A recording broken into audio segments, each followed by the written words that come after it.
Assalamualaikum warahmatullahi wabarakatuh. Bismillahirrahmanirrahim. Alhamdulillahi rabbil alamin. Wassalatu wassalamu ala ashrafil mursalin Sayyidina Muhammadin wa ala alihi wa sahbihi ajma'in. Subhanaka la ilma lana illa ma 'allamtana innaka antal alimul hakim. Wa la hawla wa la quwwata illa billahil aliyyil azim. Sila ke muka surat 371 ayat 4 suratul jin. A'udzu billahi minasy syaithanir rajim. Bismillahirrahmanirrahim. Wa annahu kana yaqulu safihuna 'ala Allahi shatata.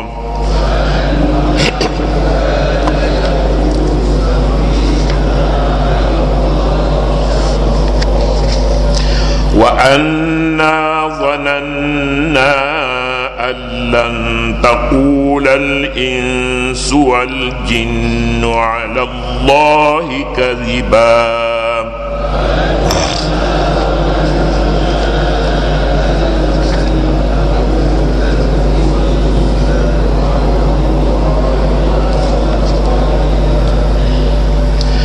وأنه كان رجال من الإنس يعوذون برجال من الجن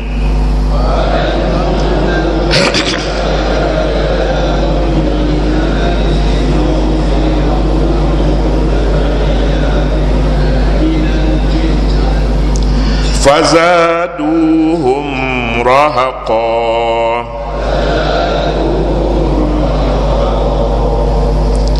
Sadaqallahul azim. Wa annahu kana yaqulu safihuna 'ala Allahi shatata. Dan sesungguhnya ketua yang kurang akal pertimbangannya daripada kalangan kami telah mengatakan terhadap Allah kata-kata yang melampaui kebenaran. Bicara tentang jin, diteruskan lagi oleh ketua jin ini yang membuat laporan tentang kumpulan mereka, kumpulan jin. Kata sebahagian daripada mereka ataupun ketuanya yang mewakili kumpulan yang mendengar bacaan Al-Quran yang disampaikan oleh Nabi SAW. Kata dia, kalangan kami ada orang bodoh. Mereka ini berkata sesuatu yang melampaui batas terhadap Allah, artinya syiriklah. Mereka mempersekutukan Allah Subhanahu wa taala. Jin sepatutnya mengucap terima kasih kepada Nabi Muhammad sallallahu alaihi wasallam, nabi yang membawa agama tauhid. Jika tidak kerana mereka mendengar Al-Quran, mungkin mereka ini tak ada yang Islam. Mereka akan teruskan lagi. Di sini apabila mereka mendengar Nabi membaca sama ada dalam sembahyang ataupun dalam kuliah yang disampaikan oleh Nabi kepada makhluk jin, barulah mereka tahu bahawa agama Islam ini agama tauhid. Agama tauhid. Kata mereka, kalangan kami semuanya syirik. Mereka mengatakan sesuatu yang tidak benar terhadap Allah Subhanahu wa taala. Ini dia kesan Al-Quran. Kesan Al-Quran bila dibaca, didengar dengan penuh kesedaran, maka akan berkesan pada hati itu kesedaran kepada tauhid Allah Subhanahu wa taala. Kerana hidup dalam syirik susah hidup dalam syirik, mempersekutukan Allah. Di samping kuasa Allah, ada lagi kuasa-kuasa lain yang mesti dihormati. Ini boleh menjejaskan tauhid. Di samping barang-barang itu hanya ditentukan oleh Allah Subhanahu wa taala, ada pulanya kepercayaan barang-barang besi ke, permata ke, batu ke, apa-apa. Ini boleh memberi kesan. Di samping kekuasaan Allah Subhanahu wa taala, dia menjejaskan. Rupa-rupanya jin bila dia dengar Nabi baca Al-Quran, barulah dia tahu, oh ini akidah ini buruk sama sekali, buruk akidah ini. Jadi makhluk jin di sini amat menghargai kepada Nabi secara hakikatnya, walaupun mereka tak sebut dalam di sini, tapi hakikatnya mereka jika tidak kerana Nabi Muhammad sallallahu alaihi wasallam, mereka akan meneruskan lagi kehidupan mereka yang bukan Islam itu. Dia katanya as-safih artinya jin-jin bodoh yang memimpin mereka. Di kalangan jin ini ada yang jin bodoh. Siapa pemimpin mereka yang bodoh itu? Kerana membawa rakyat di bawahnya supaya mempersekutukan Allah. Jin-jin yang kurang akal, yang biadab dan tidak bercakap benar, itu jin yang bodoh. Setengah mufassirin memberi maksud safih di sini artinya iblis. Iblis yang melanggar perintah Allah Subhanahu wa taala supaya sujud pada Adam. Ini safih, bodoh, kerana menyangka dirinya lebih besar. Padahal jika mereka sujud kepada Allah Subhanahu wa taala, maka mereka tidak akan dijauhi daripada rahmat Allah. Kini mereka dijauhi daripada rahmat Allah. Pandangan ini bertentangan dengan satu pandangan yang menyatakan iblis sama dengan Adam. Iblis bapa bagi segala jin, Adam bapa bagi makhluk manusia. Bila datang pulanya ayat yang menafsirkan safih ini iblis bukan bapa bagi keturunan manusia. Entahlah daripada mana tafsiran ini boleh dipahami begitu. Adalah sebab-sebabnya. Sebab nama iblis itu sendiri maknanya al-mal'un. Iblis maknanya makhluk yang dilaknat. Makhluk yang dilaknat. Dilaknat itu kerana dia bapa keturunan jin ke tidak? Kerana dia enggan patuh kepada perintah Allah. Kalaulah dia menerima patuh kepada perintah Allah Subhanahu wa taala, nescaya ramai pengikut-pengikutnya yang baik-baik, yang beragama Islam. Justru iblis ini asalnya daripada jin, mengikut keterangan ayat 50 dalam surah Al-Kahfi. Dalam surah Al-Kahfi ada menyebutkan kana minal jinni fafasaqa an amri rabbih illa iblis fasajadu illa iblisa. Mereka semua sujud, malaikat, illa iblisa, kecuali iblis yang tidak sujud. Kana minal jinni, iblis itu daripada jin. Kana minal jinni fafasaqa an amri rabbih, lalu dia menyeleweng daripada jalan Tuhannya. Jadi ayat 50 suratul Kahfi menyatakan iblis daripada jin. Jadi itu keterangan yang jelas. Jadi siapa pula kata iblis itu daripada iblis itu bapa bagi makhluk manusia? Dalam surah-surah lain pula ada menyebutkan begitu. Ada menyebutkan keterangan yang menyatakan iblis bapa bagi kumpulan jin. Nama baik iblis ini tercemar apabila mengingkari perintah Allah supaya sujud pada Adam. Sejak itu jin yang mukmin tidak lagi mempercayai sesama mereka kecuali jin yang alim dan beramal dengan ilmunya.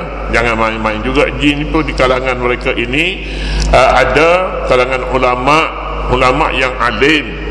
Mereka ini tidak patuh kepada ketua-ketua mereka seperti iblis itu. Jin yang tidak beramal dengan ilmunya dan menderhakai perintah Allah dianggap safih. Safih maknanya bodoh. Manakala tindakannya pula dianggap syatat artinya melampaui batas. Wa annahu kana yaqulu safihuna 'ala Allahi syatata. Syatata itu maknanya melampaui batas. Perkataan safih di sini juga merupakan perkataan yang meliputi segala pengertian yang keji dan buruk, sama ada pada rupa atau akhlaknya. Rupa jin ini juga rupanya buruk, seperti mana yang dikhayalkan oleh pelukis membuat gambar. Dia ada tanduk, dia ada taring panjang, dia rambutnya tidak terurus, dia ada ini yang tidak bertentangan dengan keterangan-keterangan dalam nas bahawa mereka ini buruk perangainya dan buruk akhlaknya. Dalam konteks ayat di atas, jin menyatakan bahawa mereka telah diperdaya. Mereka telah diperdaya oleh pemimpin-pemimpin mereka yang menyesatkan masyarakat dan menyampaikan pemikiran yang karut. Dalam ayat kita baca dulu, wa annahu kana yaqulu safihuna 'ala Allah syatata. Ini membayangkan bahawa jin ini banyak ditipu oleh ketua-ketua mereka. Ditipu. Bila mereka sedar setelah kebangkitan Nabi Muhammad membaca Al-Quran kepada mereka, barulah mereka tahu, oh kita ni telah jauh katanya disesatkan oleh ketua kita namanya Iblis. Perkataan syatata artinya tutur kata yang melampaui batas kebenaran. Sungai yang lebar, tebingnya tinggi disebut syatat, disebutnya syatun. Syatun artinya sungai tebingnya tinggi. Syatul Furat, tebing sungai Furat. Syatul Arab, yang tempat orang Arab Israel berebut Syatul Arab. Dalam masyarakat manusia juga berlaku keadaan yang serupa pada setiap zaman dan tempat. Masalah pemimpin pada setiap zaman dan tempat. Ada pemimpin-pemimpin yang tidak mempedulikan akidah sama ada syirik ataupun tidak syirik dalam masyarakat manusia. Juga berlaku keadaan yang serupa pada setiap zaman dan tempat. Oleh itu di kalangan manusia juga perlu ada kumpulan yang beriman, sedia mendengar dan mengambil pengajaran daripada Al-Quran, menegakkan ajaran tauhid dan menghapuskan syirik dalam semua bentuk dan rupa, dan kembali kepada pedoman yang ditunjuk oleh wahyu Al-Quran dan As-Sunnah. Lepas tu ada super jin juga kalangan manusia ini pun, orang-orang yang sedar. Kalau boleh kita panggil untuk guru jin tu mari. Tapi tak boleh cakap macam tu lah, orang katanya macam mana pula kuliah subuh ni nak guru kepada jin pula. Tidak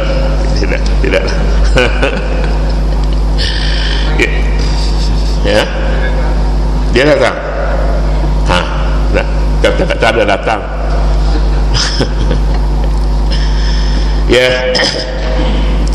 Di sini kita dapat menarik beberapa kesimpulan tentang jin. Ada beberapa perkara daripada keterangan jin ini, beberapa perkara yang boleh kita fahami.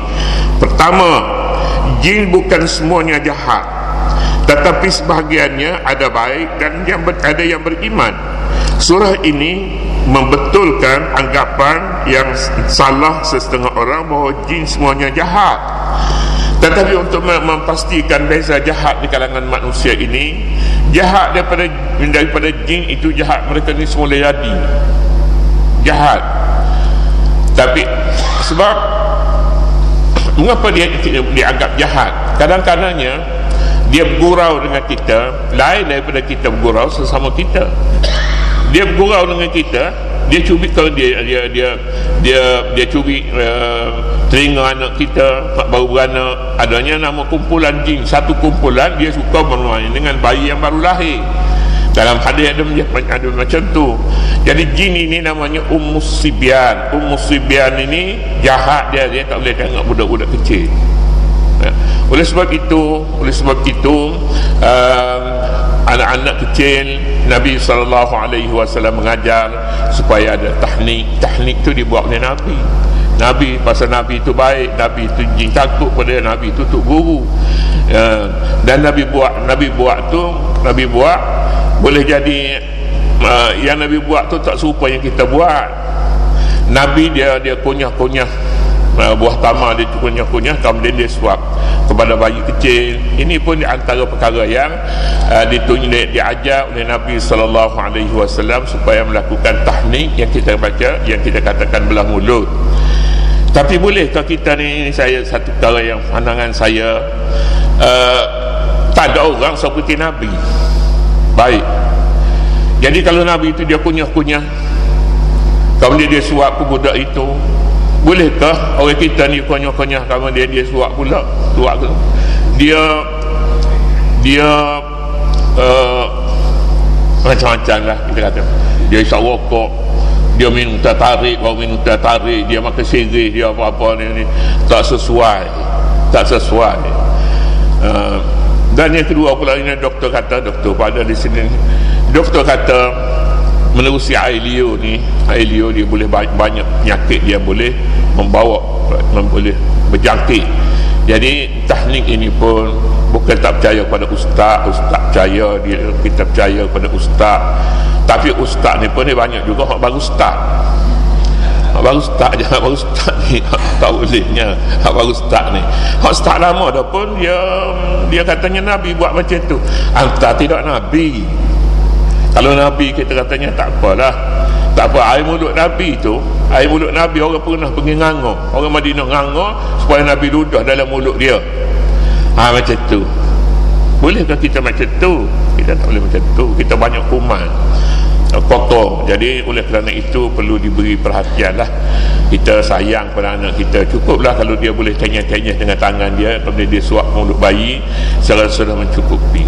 Sudah mencukupi, itu yang paling berkatnya, kesan tu. Lagi pula tangan kita ni pun dia ada bahan-bahan yang baik, sebenarnya bahan yang baik, cukuplah untuk melakukan teknik itu. Tapi kalau orang betul-betul alim, kita percayai kealimannya, dia kata kuman untuk guru. Kalau berjakit kuman daripada mulut dia, dia kata kuman untuk guru juga, untuk guru bagi segala kuman. Jadi baik juga dia katanya. Jadi ini terpulanglah. Tak boleh buat kita nak cakap secara terbuka perkara yang seumpama itu, kita seolah-olah berniat baik terhadap orang yang dihormati dalam masyarakat. Kalau tidak hormat kepada ustaz, nak hormat kepada siapa lagi. Tetapi tidak mutlaknya begitu. Kita salah faham. Kita ada sedikit pendewaan kepada orang yang dianggap alim. Pendewaan itu yang salah.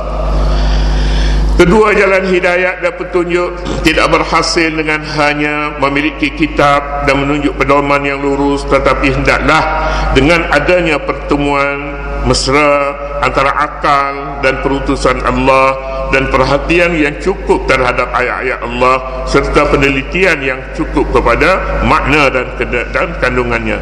Ini jalan hidayat, bukan hanya jalan hidayat setakat kita bertemu dengan Tok Guru, kita bertemu dengan jin Islam, kita bertemu, kita banyak kitab dan sebagainya. Bukan setakat itu, bukan itu satu-satunya. Kadang-kadangnya kita semua jalan itu kita tahu dan kita melalui ramai kenalan kita dengan kalangan ulama, kitab kita pun banyak, tetapi perlu kepada suatu yang lain. Kesempatan jin mendengar Nabi membaca Al-Quranul Karim, itu sebabnya mereka tahu sebelum daripada ini pun mereka berhubung maklumat mereka dengan langit, tetapi tak boleh sampai kepada tahap itu kecuali melalui kuliah, bacaan dan pemerhatian, tadabbur seperti yang berlaku kepada jin. Yang berlaku kepada jin sehingga mereka membawa satu kesedaran yang cukup tinggi nilainya. Kemudian dia katanya ketiga, ini juga kesimpulan yang boleh kita dapati daripada pertemuan jin dengan Nabi sallallahu alaihi wasallam. Ketiga, jika ditafsirkan syirik dalam ayat 4 yang dalam surah ini dengan mencipta syariat selain daripada syariat Allah, maka difahamkan di kalangan jin juga mempunyai jin-jin yang mencipta syariat dan undang-undang sendiri lain daripada syariat Allah. Al-Quran yang didengar rombongan jin itu merupakan alternatif kepada sistem hidup mereka yang salah dan penawar yang mengubati segala penyelewengan yang berlaku di dalam masyarakat mereka. Jadi apabila mereka mendengar Nabi membaca, barulah mereka tahu syariat mereka itu salah, undang-undang mereka itu salah, undang-undang yang Islam itu yang betulnya, baru mereka tahu. Jadi sebelum itu mereka tidak mengetahui. Di sini jelas pula bahawa perutusan Nabi Muhammad adalah menyeluruh kepada manusia dan jin. Jin pun Nabi Muhammad dibangkit kepada As-Saqalain, jin dan manusia. Nabi dibangkit kepada makhluk jin dan manusia. Jadi kita mempunyai beberapa persamaan dengan jin dari sudut syariatnya, yang halalnya dan yang haramnya. Yang halal di kalangan manusia halal juga pada jin. Makanan manusia ada kadang-kadangnya kita makan daging, dia makan tulang. Tulang itu menurut halal tak halal pada makanan, pada sama ada bismillah ataupun tidak. Di sini jelas pula bahawa perutusan Nabi. Seterusnya, jika ditafsirkan syariat itu dengan tunduk kepada kuasa-kuasa Allah, maka ia menunjukkan bahawa makhluk jin juga menghadapi tekanan daripada pihak berkuasa yang dianggapnya sufaha, biadab dan undang-undang yang bertentangan dengan syariat Allah. Sedangkan syariat Allah yang membawa hidayat ini bertujuan menyelamatkan manusia dan jin serta membebaskan mereka daripada belenggu kezaliman dan pihak-pihak yang berkuasa. Jadi makhluk jin ini pun juga mempunyai ketua-ketua yang suka menekan rakyat di bawah, rakyat mereka. Keempat, dipahamkan juga pemikiran syirik pada asalnya adalah berpunca daripada anggapan bahawa Allah mempunyai anak dan isteri. Di sini mulanya. Dan daripada anggapan ini pula lahirnya penindasan dan salah guna kuasa, perbezaan darah dan keturunan, pendewaan sesama jin dan manusia. Ini sama jugalah dengan kalangan manusia juga mempunyai penyakit-penyakit syirik yang seumpama ini. Pendewaan kepada manusia, jin pula pendewaan kepada jin sesama mereka berlaku. Ini punca syirik. Punca syirik ini kata pada makhluk jin adanya kepercayaan Allah mempunyai anak, Allah mempunyai isteri. Itu puncanya kata. Kemudian ayat 72:5 wa anna zanna an lan taqula al-ins wal jinnu 'ala Allahi kadhiba. Wallahu subhanahu wa ta'ala a'lam. A'udzu billahi minasy syaithanir rajim. Bismillahirrahmanirrahim. Allahumma arinal haqqa haqqan warzuqna ittiba'ahu wa arinal batila batilan warzuqna ijtinabah. ربنا عليك توكلنا وإليك أنبنا وإليك المصير وصل اللهم على نبينا محمد النبي الأمي وعلى آله وصحبه وسلم والحمد لله رب العالمين.